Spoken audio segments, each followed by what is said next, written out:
for about a 45-minute time spent in MRI, possibly watching Netflix or music, you'll learn so much about your health. But me just saying, hey, you need to cut down on the alcohol, you need to do this, it doesn't really resonate. But when people see this picture and then they're like, oh, I get it now. Dr. Greg Burzynski, he is the owner and founder of Houston Concierge Medicine, resTOR Longevity Clinic, and DexaFit West Houston. He is a board certified in internal medicine and has a fellowship in integrative functional medicine. The environment is not friendly to mavericks or people that go out of the norm. But secondly, we have so many things that we can use to benefit people, and the standard of care is only appropriate in certain cases, and it's so slow to improve. We have medicines that have literally been discovered 50 years ago. They certainly can work in a lot of cases, but... Hi, my name is Chris Burris. I'm a longevity expert and the chief scientist at a lab focused on a longevity molecule.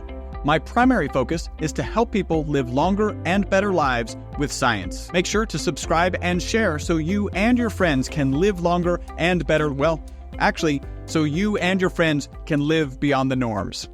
Hi, and welcome to the next episode of the Live Beyond the Norms Health and Longevity Podcast. I have to be honest, I didn't really want to meet our next guest, but I'm so glad I did. Let me explain.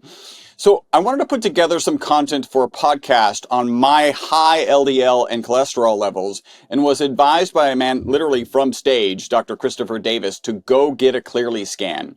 Dr. Davis is in Miami and I am in Houston, so of course I needed a local provider in Houston in order to get this Clearly scan. I knew I was going to get the talented Dr. Davis to assess my scan, so I really didn't want a local provider, but I had no choice. I found our next guest, Dr. Greg Burzynski, as my Houston local provider, and I am so glad I did. I don't remember how quickly we started talking all things biohacking once Dr. Burzynski entered the patient room I was in, but it was probably seconds, not minutes. Dr. Greg Burzynski is an avid biohacker, and we were talking about all sorts of biohacks, but from one of my favorite perspectives, that of a formerly trained yet open-minded physician.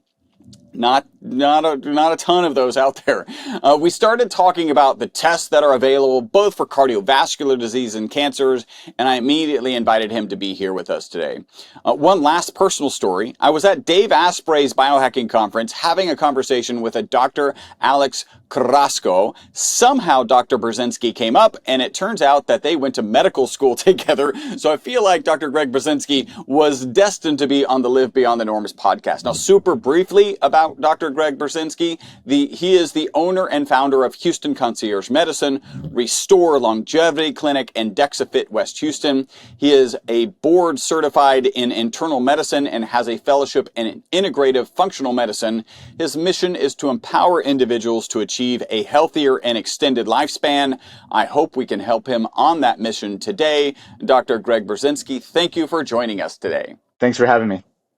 All right, before we jump into your area of expertise, I always like to go back, like much further back. What was it like growing up little Greg? Where did you grow up? What were your parents like? If there was some event or someone you could pinpoint as the reason you would ultimately become a physician, and maybe more specifically an outside of the box physician, what or who would that be? Sure. So I grew up in Houston, both my parents being physicians. I grew up in a house speaking Polish only, my only language being Polish up till the age of 5. So we grew up seeing so many interesting things in the household. Not only that, it wasn't a typical medical family because my dad had something really interesting. He discovered a group of peptides and things that could actually help people with cancer. So already off the book, I knew that I wanted to help people, and I was spoon-fed all these amazing stories. So there was this traditional world, which I opened up to, and also the other world of things that weren't being talked about. So that was my unique upbringing, which I bring and appreciate so much. So how do you see yourself, and we'll talk a little bit about your dad, because you may at sometimes feel like in the shadow, and I certainly don't want you to be in the shadow, but he is an interesting character.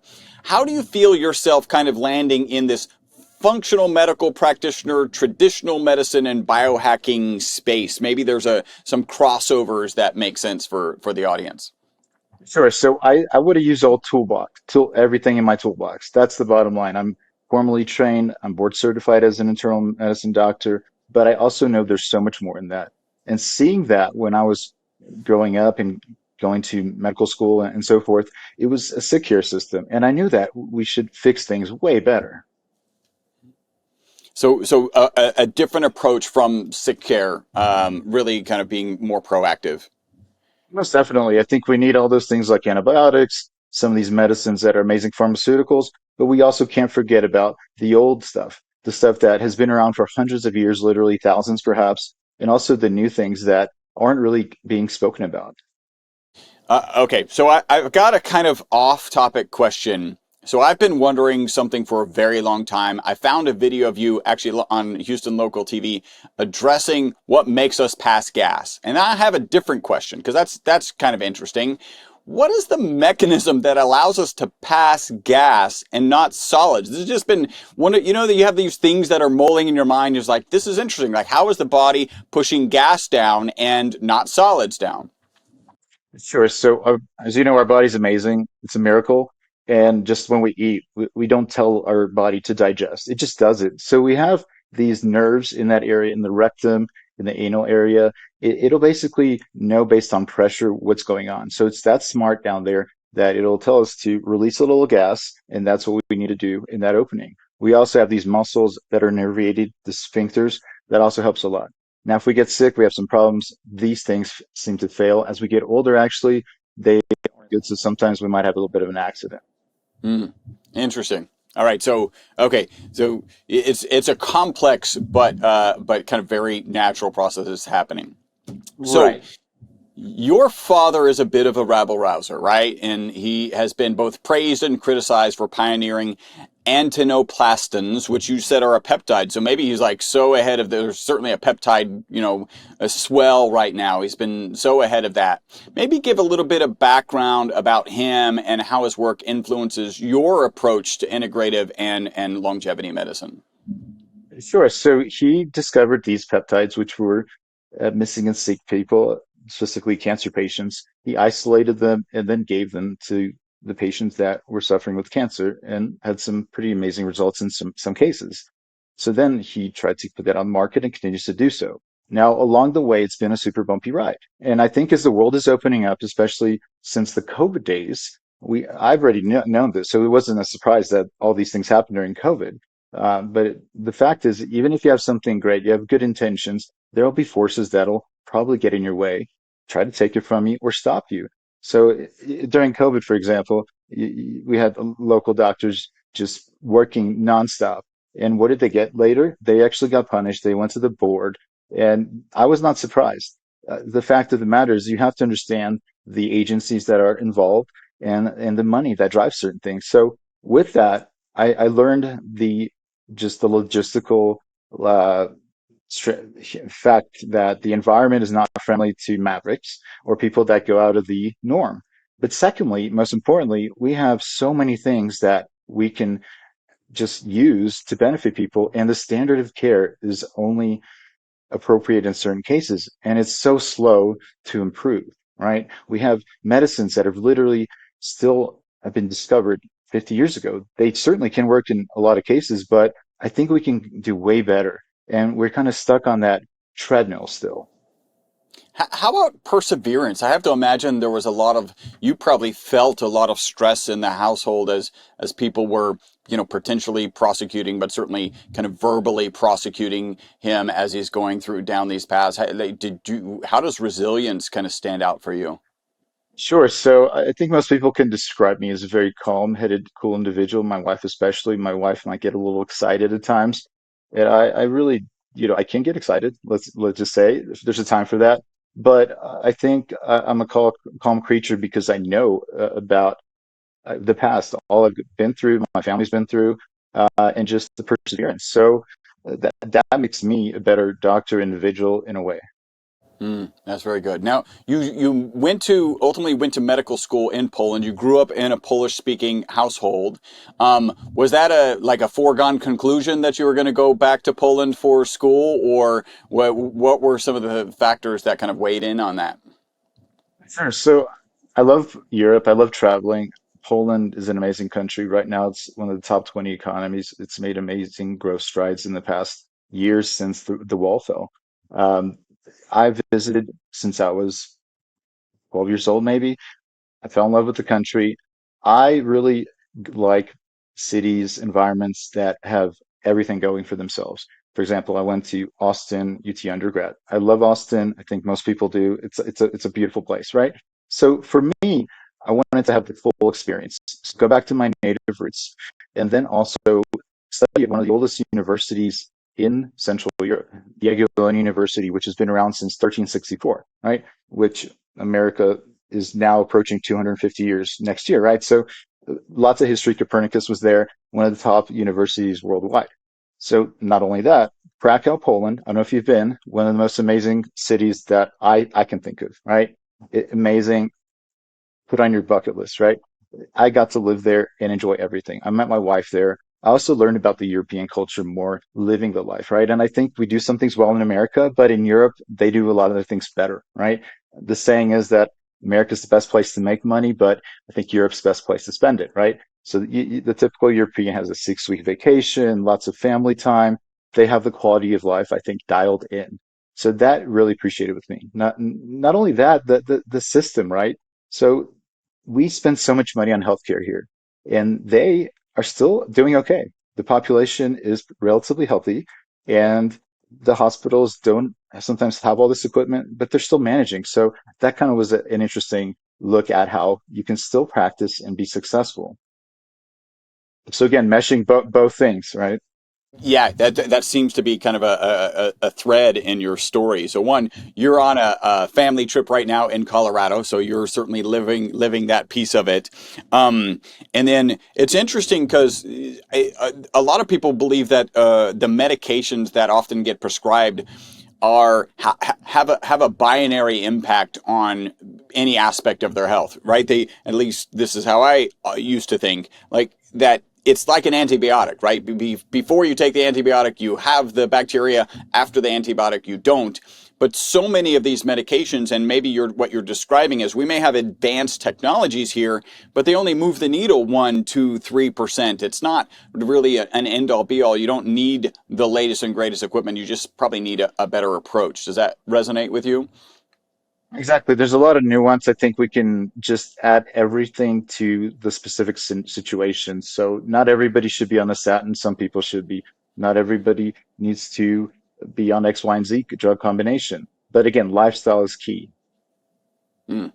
All right. So the thing that got me really to want to interview you was when we started talking about different cancer testing. What are the latest and greatest tests for cancer? And let's start there. Sure. So Gallery is the first one to market. That is a really exciting test, which is called a liquid biopsy. It looks for about 50 different cancers in the body. So based on a certain technology using methylation, it can capture cells that are likely cancerous, and it'll tell you where they're coming from. So they appeared, and now other companies are coming to the market. There's a test called CancerGuard. That is by the good people that make the Cologuard test as well. So they feel like they are upping the game a bit because they are adding also proteomics to this. So they're doing the cancer cells that are in the circulation, but also the proteins. So again, you do a blood test, you see if you have any small stage 0, 1 or other cancer, and then you get a report. It's usually binary, yay or nay. And then if it's positive, we go looking for it with all the strategies we have. Next on the list, I mean, there are a couple other companies, but these are the two main ones. We have a cool test called EsoGuard, right? So there's an uptick of GI cancers. We have, unfortunately, young people suffering with colon cancer, stomach cancer, esophageal cancer. And with these cancers, you have to understand that we have the lumen, we have the tube, and when we are able to detect that earlier, hopefully we can do better, right? Because when the cancer breaks through that tube, then we have a problem. So we get a colonoscopy, that's, I think, a no-brainer, but we don't do much for the esophagus and the stomach. So there's a company that has basically a spaghetti noodle you swallow. It goes up your esophagus when you swallow it, and it brushes the area to see if you have any precursor or cancerous cells there. So you're already put into a category that is telling us about where you stand. So if you have Barrett's esophagus, for example, you should know that because you have a chance of having esophageal cancer. If you already have something cooking, then you should really dial things in. We have other things that are exciting. Well, hold on one second. Mhm. So this noodle one. So Yeah, are you kind of wet noodle swallowing it and then pulling it back up, and it's kind of taking a swab of your esophagus? exactly. It brushes the cells. Yes. Hmm. Mm. Interesting. And okay, so go ahead. So then, of course, these are the blood tests, the ones that are non-invasive. We have more beautiful scans that are appearing that are also being able to find any cancers early. We have the old stuff. We have the PSA, but a PSA is controversial a bit, right? If you have an elevated PSA, prostate-specific antigen, what does that exactly mean? Well, there's a test that is called EpiSwitch. That is telling us with about 93% certainty whether this is a real signal or not. And the fact of the Mm. matter is, you can still have an MRI of the prostate, but it could be inconclusive. So this company swears that their test is able to tell you if you have a prostate cancer that we need to deal with or not. So we're getting these tests that are basically, we're standing on the shoulders of giants in a way where we have these tests like the PSA, we have pap smears, we have other things, but now we can maybe couple them with other things that are able to give us more information. For example, mammogram, very cost effective, but then we can do other things to complement that. So we're getting an arms race of tests out there that are able to tell us more in detail if we're okay or not as far as cancer risk. And you're touching on something that I was going to bring up. I had a conversation with the Dr. Jen Simmons, and she has concerns about they're actually kind of the standard of care is increasing the number of mammograms that women should have, and her concern is we're actually radiating a tissue that is known to mutate. We probably shouldn't be doing, like, in principle, yes, you want the results of the test, but are there better ways to do that test? And so you're saying like EpiSwitch is made. Would you say that would be, and I know you might have to be careful with this, like you would prefer to do an EpiSwitch over a PSA, or do you do an EpiSwitch after you get some sort of positive indication on a PSA? So you need a PSA to do an EpiSwitch, but the PSA could be stone cold normal. So you could still follow that up with an EpiSwitch if you're really concerned about prostate cancer, because medicine is again nuance, and you have situations where the PSA could be normal, but you might have prostate cancer. So with the radiation mammogram thing, you have to understand that life is full of risks and rewards. And the mammogram is fairly low dose radiation. It's almost on the level of, I think, a few airplane flights, if you're going international, exactly. So you have to understand that. We also have our budgeted radiation dosage, right? We are given about 3 millisieverts of radiation annually, right? And if we live in, for example, altitude where I'm at right now, about 9,000 feet, we get one and a half more uh, millisieverts a year. But people still are not having problems. So yes, our whole bodies are getting a bit of this. The sun is giving it. I don't think we should do mammograms that often, but I think a little mammogram is not going to move the needle that much. And the cool thing about our technology is that these tools are emitting less radiation as time goes on. So they're getting safer, in fact. How do you see kind of AI kind of impacting all of this? I know I came to you for a Clearly scan. Maybe talk briefly, like, what is that? Because I just did, I think, a basic scan and then some additional algorithm reviewed it. Like, what is that, and how does AI tie in with all of this? Sure. So I'm super excited about AI and the convergence of all these things. I think it's going to help us so much. I use it every day. This is a area where it'll be life changing, as you know. I think you're on the same page, right? So we have the CT coronary calcium scan. That's the first test you got, right? That just tells us about the calcified plaques. Unfortunately, we miss the soft plaques. The soft Mm. plaques are the killers, and those are the things that we can see if we inject contrast. And then if we add a little bit of AI, we can quantify it and further see which plaques are more likely to cause problems. And just with heart disease, you have the arteries that are supplying the heart, so you have to think about it as a real estate situation where blood flow, if it's obstructed, is going to possibly be deadly, right? So many times where people think they're healthy, they're not. I sadly had horrible news last week happen. I had one of my classmates. He looked like the picture of health. He had a massive heart attack in his pool, and he's no longer with us, right? Wow. So I feel like there's so many stories like that, and if we just got in earlier, we could change that narrative so much. And that was, I'm assuming, some heart or heart condition or stroke would usually be It, the thing. right, this was a heart attack, Yeah. and you nobody would have thought one of those things. But if you don't check, you don't know. And I've had cases like this also. Just a couple weeks ago, a young man, I think even younger, works in tech, had to force his doctors to get a Clearly scan. He had a normal coronary calcium scan, and he had that soft plaque in the LAD, the most important artery of the heart, right? So right now he's trying to reverse that. And with today's tools, I think we can. Wow. Wow. And then, yeah, you have to force, like in my own case, my basic LDL and cholesterol profile was high.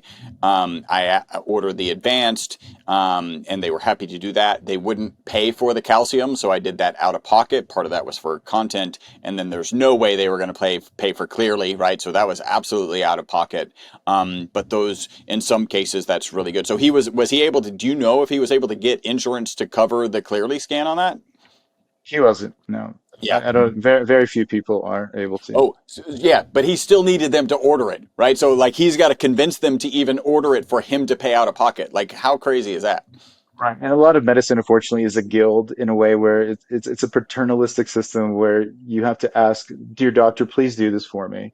But Mm, and that's unfortunate. I've had people where continuous glucose monitor, for example, right? You can get them anywhere now. They're getting better and better.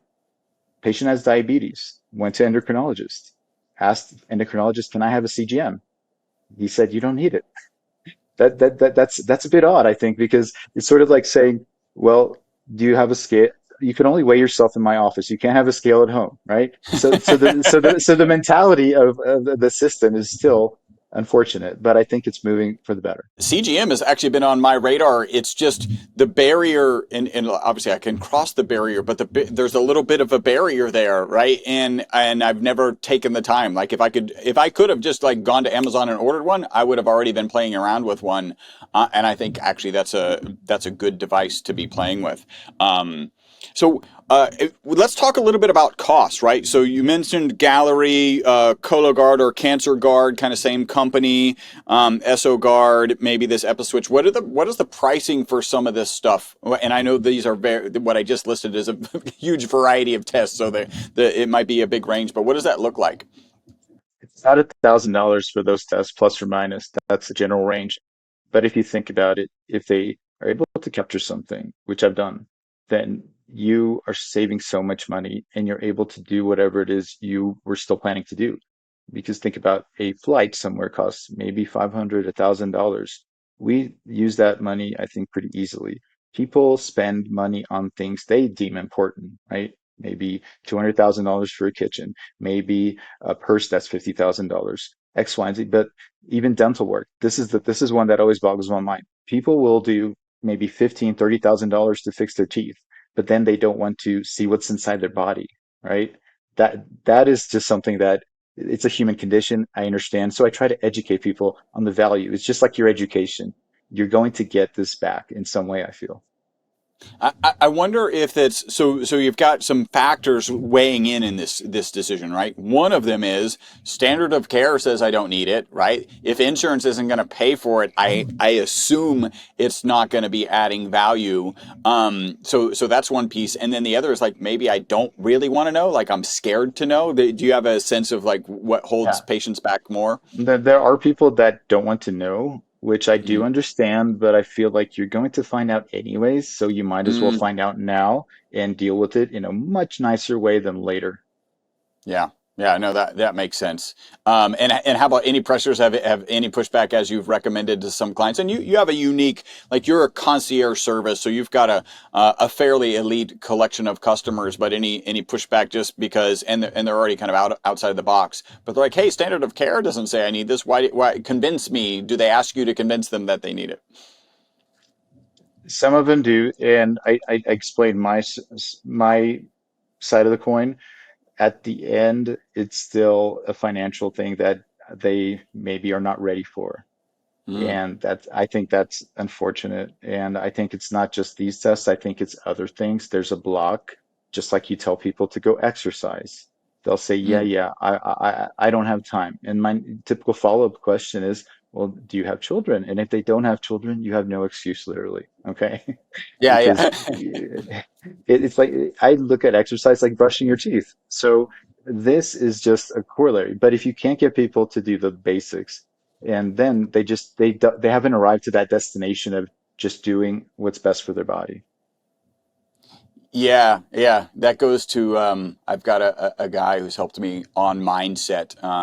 Patrick Wallace, he's a human behavior expert, and you could argue that they have some sort of set point of health, and they're there, right? 'Cause most people are, yeah, well, everyone is at their set point. Sometimes you push higher, sometimes you push lower. It's a really interesting explanation for yo-yo dieting.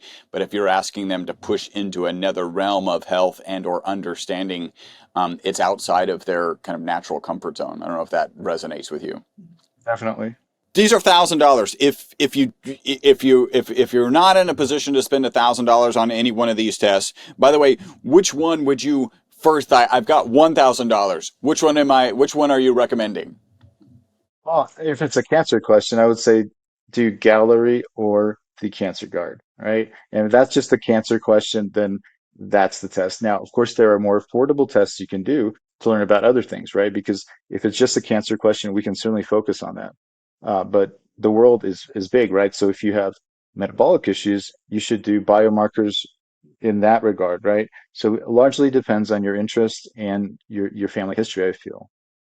And what kind of biomarkers are you? Let's say it is kind of metabolic, and so that I think would manifest in feeling tired, not having energy, right? Like that's what you're going to be looking at. So what would your first test order be for that? I most definitely. So we do the panel that typical traditional physical exam does. Throw in an A1C, the thyroid. We go take a deeper dive into your vitamin levels. I like to look at the hormones, make sure that you're optimal. If you're not, we can fix that. Lipids, right? Not just the LDL, HDL, but the inflammatory markers, the things that really increase your risk of heart disease, the lipoproteins, ApoB, LP little a. So the fatty acid index, do you need to take fish oil? Do you need to take more of it, less of it? These are things that I think are important to get that just blood work looking at you and seeing what we have.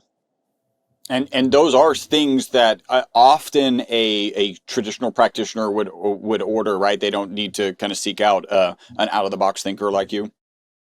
Yes and no. Sometimes you have to, again, please, dear doctor, please, I would like to learn more. Can you order this? And depending on how nice the doctor is, they'll do it or not do it. And I do understand that they're busy, and sometimes you send these through insurance and you get a huge bill. And then the patient's Mm-hmm. angry, and then the doctor is also in a situation. Mm. So insurance unfortunately complicates this because they up the cost of this, sadly. Hey, super quick break from the podcast. Hopefully you're loving it. This is a way you can support the podcast and take advantage of a great offer. We're offering 50% off of one of our MCT bottles. MCT is an amazing oil. Add the ESS 60 molecule to it. It's even more amazing. All you got to do is leave a review on iTunes, send us a notification that you've left that review. We'll get you a coupon code that'll get you 50% off of our MCT oil and free shipping. Back to the podcast. What are the most advanced screenings for those who are truly willing to invest in their health? And maybe we've covered them already. Is there anything like, hey, it's a $5,000 price point or even higher, and maybe we're talking full body scans? Is there anything, if money were no concern, what direction might you send somebody? And I again, think I know it matters on what their concern is, right? All right. Well, I mean, start small with a DEXA scan. That's about $100. A DEXA scan will tell you so much information. And this is something we weren't really educated on in medical school residency. Everybody knew about a DEXA scan, but it was used solely on the bone health aspect of osteopenia, osteoporosis. But with current technology, you can tell more about your body composition, right? So people don't understand what they are carrying. They may have lots of visceral fat, which is deadly. They might have sarcopenia, which is low muscle, and their bones could not be very healthy. So for $100 approximately, you can get so much information And by improving your body composition, you will move the needle. So then, if we want to take a deeper dive, we can, of course, open that up to like a whole body MRI. And now there's an arms race of companies appearing that are doing these whole body MRIs, and they probably will get cheaper with time. But for about a 45-minute time spent in MRI, possibly watching Netflix or music, you'll learn so much about your health. And again, open your eyes because then I think you can make the changes in your life. So you'll see about your brain health, you'll look at your liver health, which is super important. You might find that, oh, wow, I have some visceral fat in my liver, or what I've been doing the past 10 years has caught up with me and I should cut this out. That couple scotches a night is not a good idea. And then you make the change. But me just saying, without maybe some data like this, hey, you need to cut down on the alcohol. You need to do this. It doesn't really resonate. But when people see this picture and then they're like, oh, I get it now. And that kind of gets the wheels rolling. And success breeds success. So then on top of that, we have additional things that you've done, right? The clearly, that's a beautiful test. You shouldn't do it too often. But I think if you're in the right age, it makes total sense because you get a lipid panel and it can come back with beautiful lipids, but your arteries might not look beautiful. And that's a problem again. So that discordance. And the problem is we're living different lives than our grandparents or parents lived, right? So microplastics are abundant, and those are probably causing some of these diseases to get worse. So then what else? I didn't talk much about, for example, dementia tests. There's some tests that can tell you, do you have the beginning of dementia, like Alzheimer's disease, with the tau and beta amyloid proteins that are elevated. So then, if you already got that signal going, right, you can make interventions possible, hopefully to reverse it. And you could follow this much like a tumor marker, which is exciting, right? Because a lot of these diseases, people show up at the doctor's office because I don't feel well, grandma's just off, blah, blah, blah. But it did not happen overnight, right? And why are they not feeling well? Well, it's kind of a thousand cut scenario where maybe bad sleep, sleep apnea, these are things that contribute metabolic dysfunction. Unfortunately, there's so many physicians that are okay with the patient having just pre-diabetes in their 60s. I don't think that's acceptable, right? Because everything will get worse with that. Just having that sugar floating around, not a good idea, I think. So with the tools we have, the convergence of everything, we're going in the right direction, I feel. So right now, the medical community is aware that prevention is smart, right? Like I don't think you would ever ask any doctor and they were like, no, you shouldn't prevent. We just treat like when it's at its worst. Although there's some counters to that where we're like, hey, it looks like you're about to get cancer, but we're not going to do anything about it until, you have cancer or you're about to get, arteries. One, talk about like where does that sit? Where does prevention sit in kind of traditional medicine, and what do we need to do to kind of shift that so that we lean more on it? Like really, shouldn't everybody be getting full body MRIs from time to time? Like, is this something that we'll probably get to at some point? Or more than likely, yes. Now, it's a money question, right? So you have the whole insurance system that rewards an illness with a code, somebody gets paid. So the problem is the incentive is not there to do preventative medicine, which is hopefully going to change. Now, if we fix that, and there are people that think that maybe just having an HSA system where people pay with these HSA dollars, and then you get these things early and fix them so you don't have to fall in that hospital and cost the company, the insurance companies, and everybody a lot of money. It's much like car insurance, right? So you have car insurance, I assume. Well, car insurance is great if you have a big situation, right? I had my wiper blade fall off 2 weeks ago. I didn't go to insurance with that. I just paid out of pocket, right? So the little things, the things that are prevented, getting a car wash, that's how the preventative healthcare system should be, right? Now, there should be some sort of incentive or allotment to do that because in the end, it will save money. Because if our population won't be obese, it won't be sick probably. There's 14 cancers related to obesity, right? Hypertension won't be as prominent, so forth and so forth, right? But the problem is follow the money, unfortunately. So that has to be circumvented. Yeah, it is going to be a mindset shift. I love the car example. I'm trying to think, whenever you sell the car, you typically will get in there and do like a deep dive and understand it. So maybe we just need to sell our bodies, and then then as they're transitioning, people will actually dig deep. That may sound horrible. That was not intended. But so. Do you see like some screenings? Are you aware of some screenings? Have anybody kind of talked to some screenings that are down the road that are maybe next level of Gallery, or something that's down the pike, maybe kind of even at the epigenetic level? Exactly. So what I think is going to happen, and I've already spoken with companies, is basically we're going to have a human avatar of us. Okay. Mm. And there, everything we get done, blood work, imaging, these beautiful sensors we're wearing will be inputted. So from there, we'll be able to make better decisions, of course, with the help of AI. So these technologies that we currently have are getting better. Like the MRI takes 45 minutes or an hour to do a whole body MRI. Now, if you think about it, an elbow MRI might take also half an hour, right? So there are companies that are trying to get an MRI done in about 15 minutes. So that's where we're moving. We're moving to better technology, AI, and collating it all together so we have that understanding. And we'll probably get real-time sensors going that'll alert us of disease happening then and there. So we eliminate it even earlier, right? Think of like the Aura ring now. That's my favorite wearable. Exactly. And by the way, I have a present for you. It's a stiletto CGM that goes with it. So you Oh, can cool. actually see even better, and the Aura will tell you what you've been doing and how you can modify things, right? So in the next 10 to however many years, we'll look at these things as archaic, right? But now they're state of the art. And I wonder if Aura is playing. They have to be, like, they're a pretty sophisticated organization, as at least from what I see from the outside.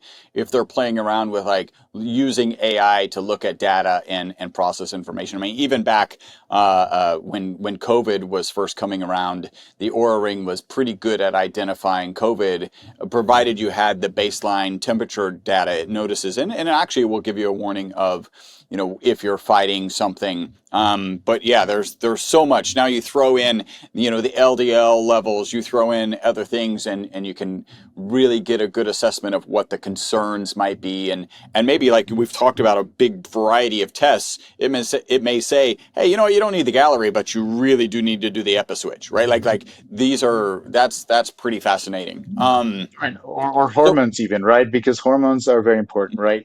Women and their cycles and men, and you get a testosterone reading at one point, and that's one data point.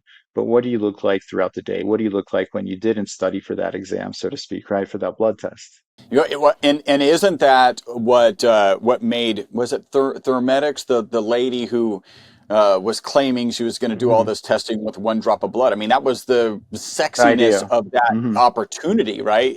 Right. And yeah, you want some sort of device that's looking at testosterone on a regular basis, like a CGM, like maybe the Mhm. CGM technology, apply it to so many different things that really starts to make sense. Kind of focused on cancer, there are people debate kind of that it's a genetic disease. People who talk about it's more of a metabolic disease. Kind of, how do you see cancer? It's actually both, but generally speaking, it's a genetic issue. So you have a programming issue, you have mutations that have occurred, and we know this because we test them, and there's companies that do amazing work doing that. So we can see which mutations have occurred, and why they occurred is usually the question. So if you're smoking, right, we know that the benzopyrene is a carcinogen, and if you keep that up, you're going to get more mutations. So the lung cancer occurs, for example, if you have a threshold of maybe 40 and 80 mutations in the lung, and then you get that critical mass and it explodes. Now, at the same time, you have this metabolic component, which is happening as we age, or let's say we're obese. So you have your mitochondria, which are failing, unfortunately, and that's causing other problems. And that down the line is probably hitting the mutational burden as well. Okay. But there's another part of it. It's the whole epigenetic side of things, right? So the interesting thing about cancer is there are epigenetic signatures, right? So what is epigenetics? It's the study of gene expression, and that's also involved in aging, right? So debatably about 25 years old, we're having our peak epigenetic state. Now, as we get older, that epigenetic changes, we have epigenetic changes happening. So unfortunately, every decade we are around, our epigenetic signature typically gets worse if we're not doing the right things, and cancer can also increase. So epigenetically, we knock off or silence these tumor suppressor genes, which are super important. They're the gatekeepers in allowing that cell to go away, to go into autophagy, to just not be there. So then it's another, for example, nail on that coffin, right? Why when people get cancer. So epigenetically, we need to fix things, but mutationally, there's something, and mitochondrially, or looking at the metabolic components, that's also a factor.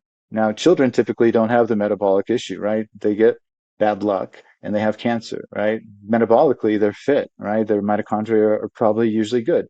So they're born with one of these mutations, possibly like retinoblastoma or other things. And then they have that problem occur, as well as just developmentally, they might be given an unfortunate deck of cards. Yeah. It's interesting because literally in the car on the ride here today, not past your office, but close, because we're in the same city. I was listening to Peter Diamandis on his podcast Moonshots interviewing Dave Sinclair, and Dave Sinclair is doing a lot of kind of turning back the epigenetic clock. And one of the things that they found, the question was, can you turn back the epigenetic clock on cancer cells? And this is really interesting because when they do it to an older cell, it just becomes a younger cell. When they do it, as described by Dave Sinclair, to a cancer cells, it goes into apoptosis. Because what is a younger cancer cell supposed to do? It's supposed to kill itself, right? Exactly, So exactly. really fascinating that the work that he's doing. I don't know if you're following. I'm sure you're following some of it, if not all of it. But what David Sinclair is doing, the things he's talking about doing in his lab are just fantastic. Is there any, were you aware of that, and anything else to add about kind of David Sinclair's work? 100%. I love this book, Lifespan. I like his energy. I believe that we can have these longevity medicines, pills to do each person, and that will be one of the things that can reverse age and make us healthier. So, 100% agree. It's pretty amazing, his kind of information theory of aging and what we might be able to do with that. And actually, I forgot that. Literally, my next question is, how do you think about David Sinclair's efforts? Well, this is a little bit different. So David Sinclair, in his book Lifespan, one of the things that he is really lobbying for is for the medical community to think about aging as a disease. Because currently, kind of to lay the landscape for people who don't know, I'm sure you do, but currently funding goes into the diseases of aging in silos. So cancer, disease of aging, arthritis, disease of aging, Alzheimer's and dementia, disease of aging. So they're all siloed. But the biggest determining factor for any one of those diseases is age. And if we could funnel all of that money into, like, which would be a challenge, but if we can funnel all of that money into aging and we can work on solving the aging problem, you would actually have a more positive impact. And one last thing before I turn it over to you. A lot of people really think like, oh, if we cure cancer, we're going to dramatically increase the lifespan of humans.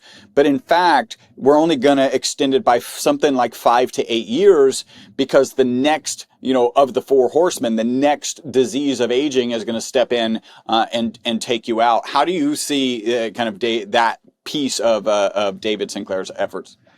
I agree. Aging is a disease, and I'd love to prevent it, and that's what I'm here for, I feel.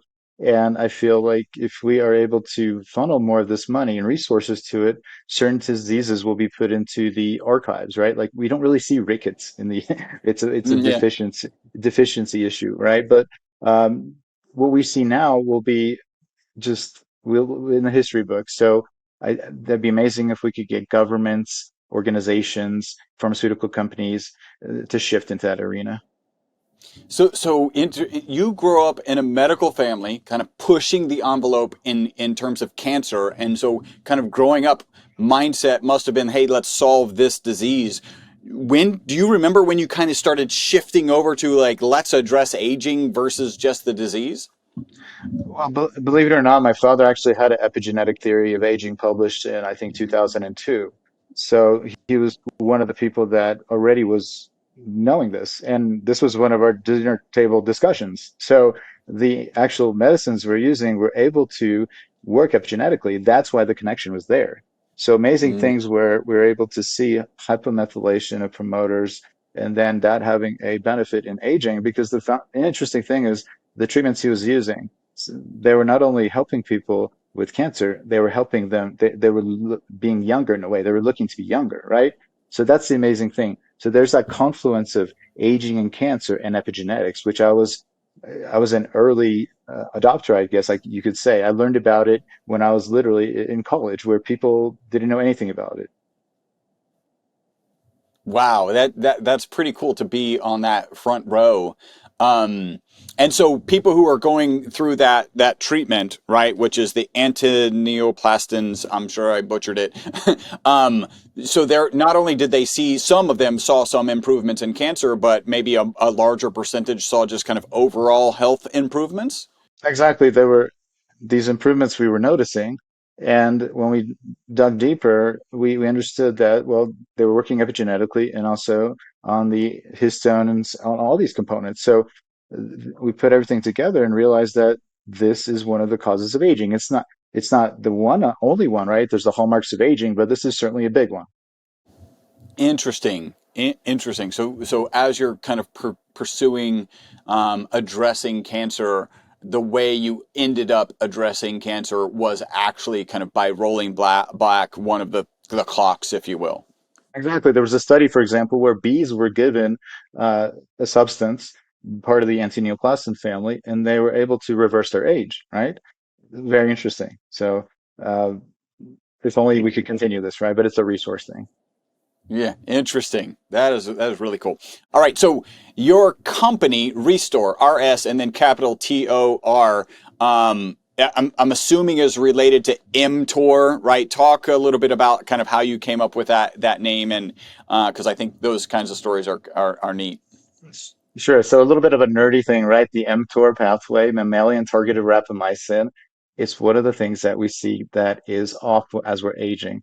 It goes, it's increased as well as cancer. So the idea is we want it to be targeted appropriately. We need mTOR. We need it to be producing muscle. We need it to be there. But the problem is as we age, it gets chronically over expressed, and then we get problems.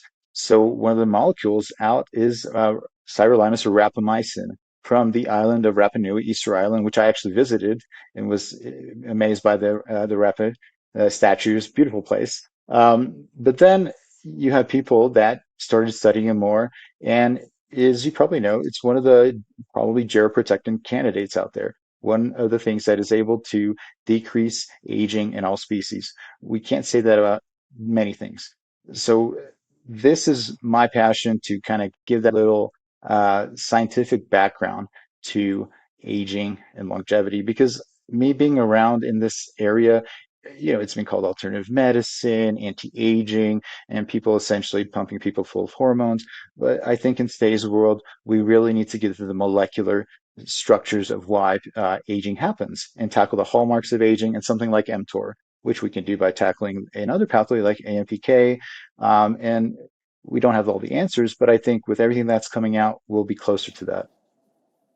Very cool. So, the story of rapamycin is just incredible. You probably know it, but the fact Mhm. that it was in a lab, they shut down the lab, and the guy who was working with it took it home and stuck it in his personal freezer. Then they Mhm. moved to another lab, and he presented it to his boss, and he was like, "We destroyed that," and he was like, "Well, maybe we didn't destroy it." Like that. That whole story is amazing. And then in the system, so the concept of mTOR, in my mind, you discover a chemical, right, rapamycin, and then you figure out what it's addressing in the body, and then you call that mTOR. So it's the target of the thing that you discovered externally. I just that whole story is Right. kind of fascinating to me. It's like the penicillin mold story on steroids, I think. Yeah. Yeah. Yeah, and relate also related to mold. So, what are the top longevity interventions that you're kind of using with your patients on a regular basis?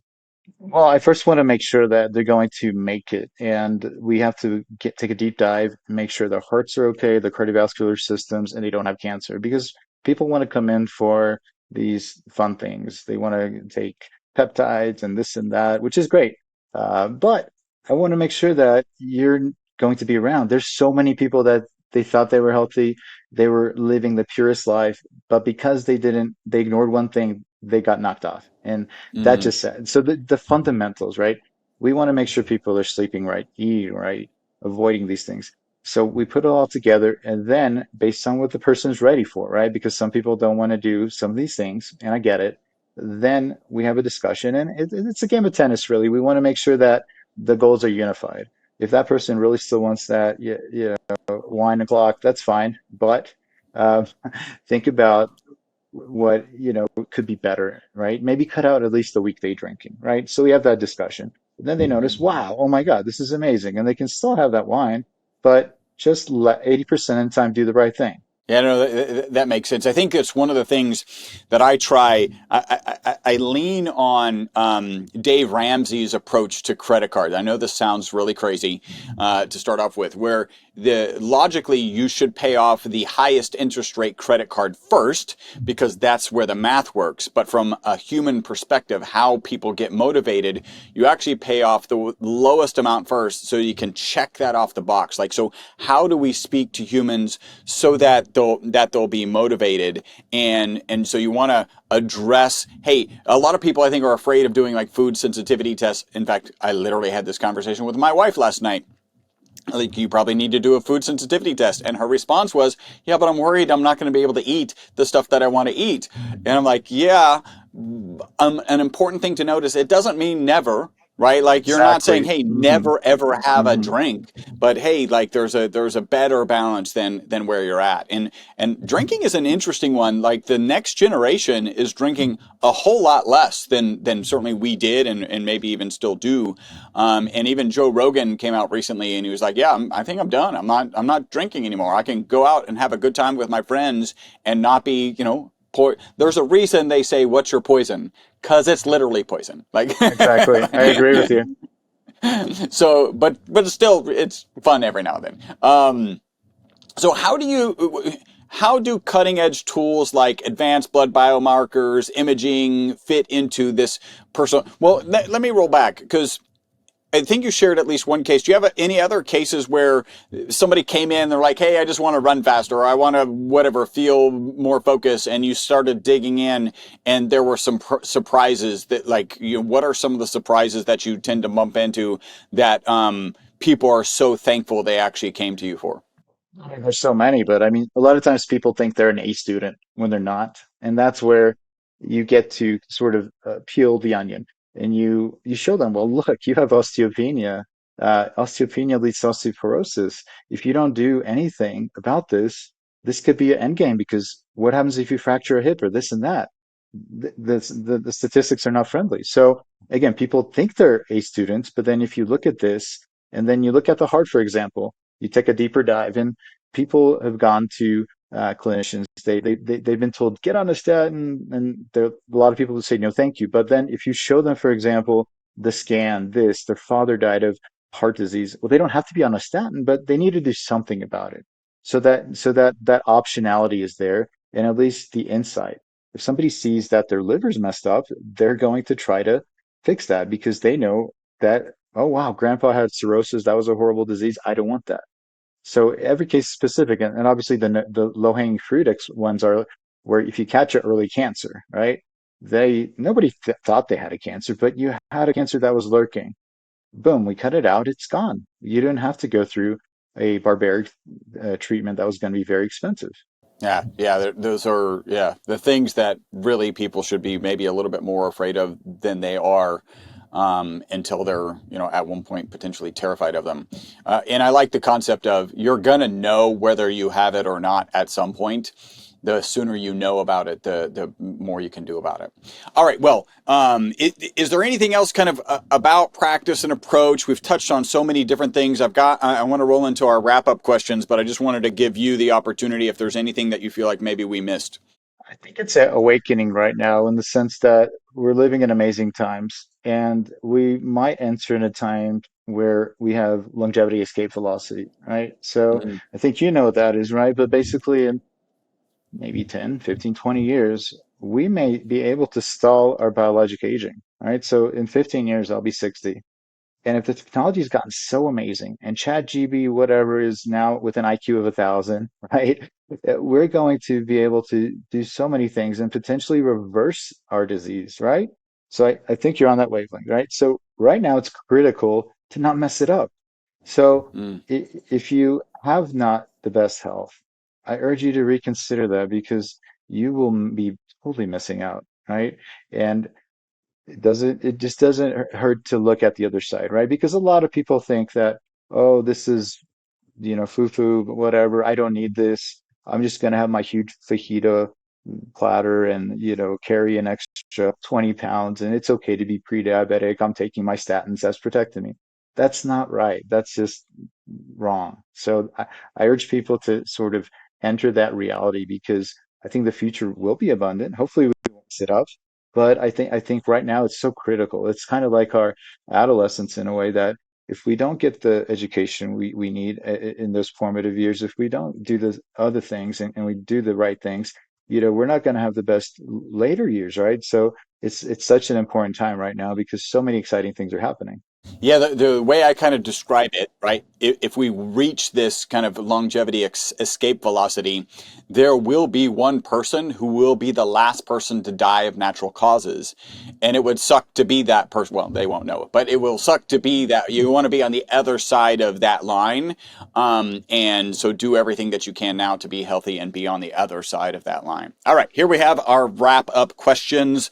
Dr. Greg Burzynski, do you have a target age that you want to live to? Well, I'm going to snowball this a little bit. I want to say I'll be happy with the 120s, but of course, that's my personality. I want much more based on what I just said about the future being so bright. Why is that answer I choose? Well, I want to meet my grandchildren, and I want to tell them about all the cool things that I had as a kid and now, and just blow their minds, right? Like my daughter, for example, asked me today, she's 6 years old, Daddy, did you have TVs? Right? Which is kind of funny, right? I was like, yes, but not only that, I had black and white TVs, right? There were times when I went to somebody's house and there was a black and white TV, and that just shocked her, right? So I look forward to doing that, and just there's a book called The Four Turnings, right?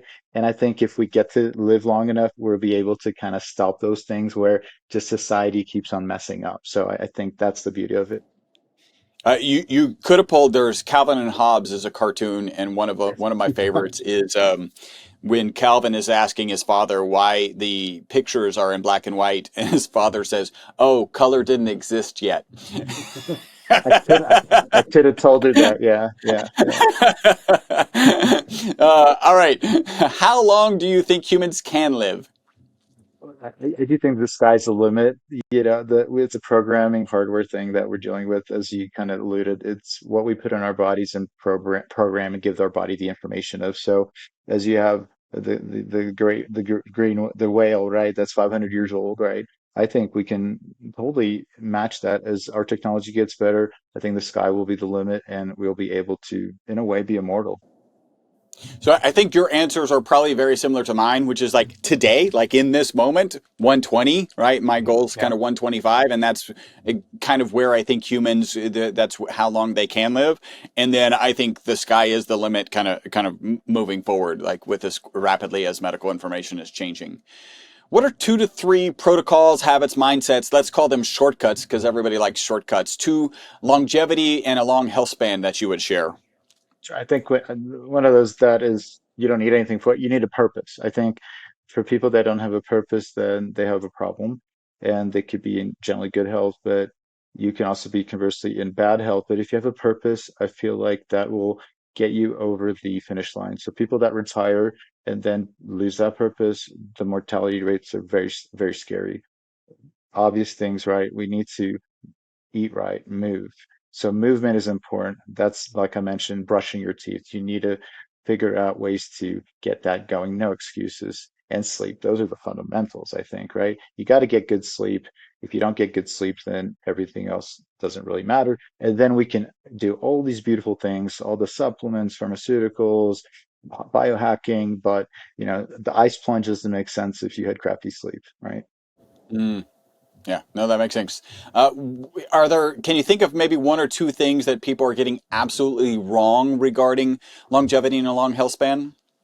Sure. Well, I think a lot of times there's just these fads and people get overly excited. And it's like that Greek wedding thing where you apply Windex on everything, right? The dad was like, spraying Windex on every boo-boo. So, like ivermectin and mebendazole, fenbendazole, I like these medicines, I truly do, but they're not going to solve every problem. And they're not the only bullet you need if you do have a serious disease like cancer, for example. So they're wonderful medicines. I think they work great. But let's not get carried away. Let's not think that this is the saving grace for everything. I think Mhm. that's what people need to understand. That makes sense. Um, what, how can Dr. Greg Burzynski? How can people? What's the best way people can contact you? Maybe follow some of your content. Sure. So resTOR Longevity Clinic is where we are located on the internet. We have Houston Concierge Medicine.com.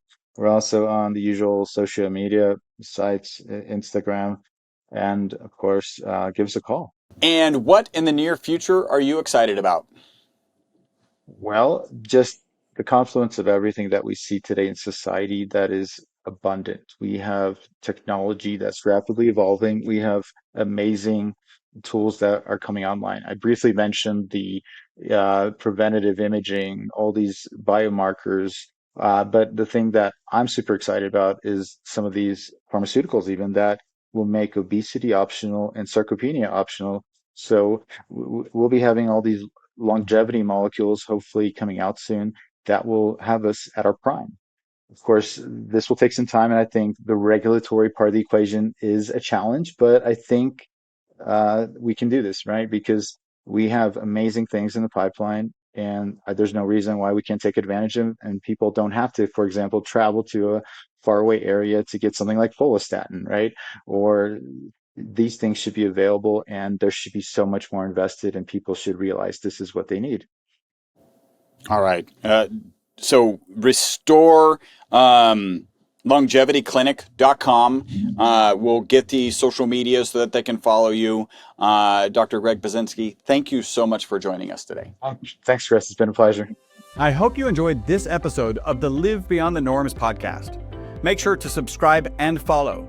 Also, make sure not to be that guy, the guy sharing this podcast with people who are not interested in living beyond the norms. If you would like to learn more about the ESS60 molecule, the molecule responsible for the single longest longevity experimental result on mammals in history, a full 90% extension of life, visit myvitalc.com. That's myvitalc as in carbon.com.